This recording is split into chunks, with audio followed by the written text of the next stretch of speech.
The only trouble with all these Porsches, Ferraris and BMWs is that they're, well, not British.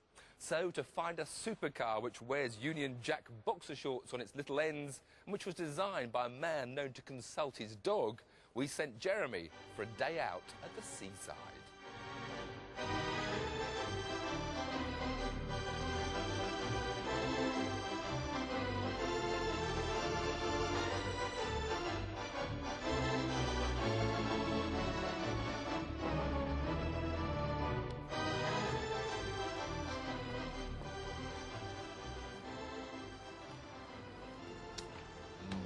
Thanks very much. Wonderful.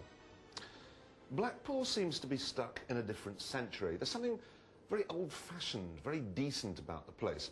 And the same, it must be said, goes for its fish and chips, which, let's face it, are a lot more comfortable on the nether regions than chicken chili jalfrezi. But here's the thing, OK, if you could combine the old-world charm of Blackpool with some of its thrills, you'd have a hell of a car! Bloody hell, fire! And here is just such a car. A blend of traditionalism and gut-wrenching power. It's a TVR, and this is where it's made. Now, most car factories are quiet, clean, automated places. But this, remember, is Blackpool.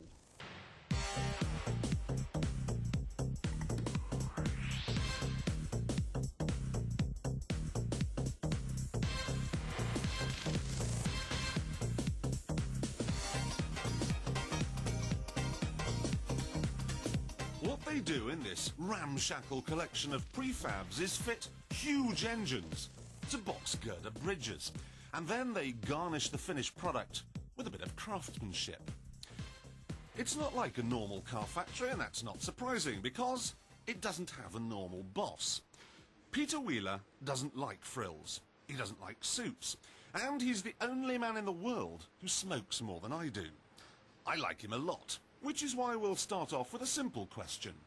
So, Pete, what's with the plastic body shells, then? It has a plastic body for a variety of reasons, but it's the last thing that should put people off buying the car. The material of the body is, for example, 10 times as expensive as steel. The only advantage of it to us is the fact that the tooling costs are a fraction of those for a steel-bodied car.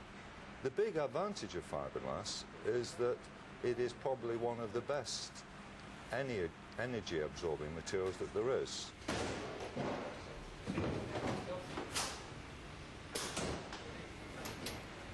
It was said not long ago that BMW had spent more money on the tooling for their 7 Series dash than TVR spent in 40 years of its history on development, the whole of its car range, and it's probably correct.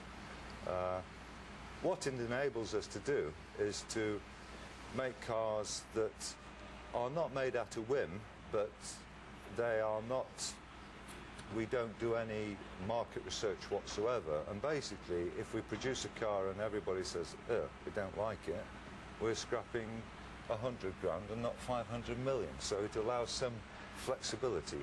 So far we haven't, in recent years at least, scrapped even 100 grand's worth of tooling, but that's probably more luck than judgment. It may also have something to do with Ned. Now, Ned, I understand that you're chief stylist here at TVR. I think we've got one of the arty types here that won't talk. Do you need an agent or something? His styling phase is over now. He basically sits in the accounts and runs the accounts department at the moment. But when he was a puppy, he did have a hand in some styling on the Camaro. Basically, he was trying to savage the guy who was trying to style it at the time and missed his head and bit a chunk out of the car. So the indicator hole on a Camaro was styled by Ned, yes. Now, no one has ever accused TVR of making a boring car. However, I have heard questions asked about reliability. Well, this car here has done 69,000 miles, the last 3,000 of which were done by me on a huge trans-European thrash. I got to know it pretty well, and I can tell you it felt, and still does feel, as tight as Vanessa May's G-string.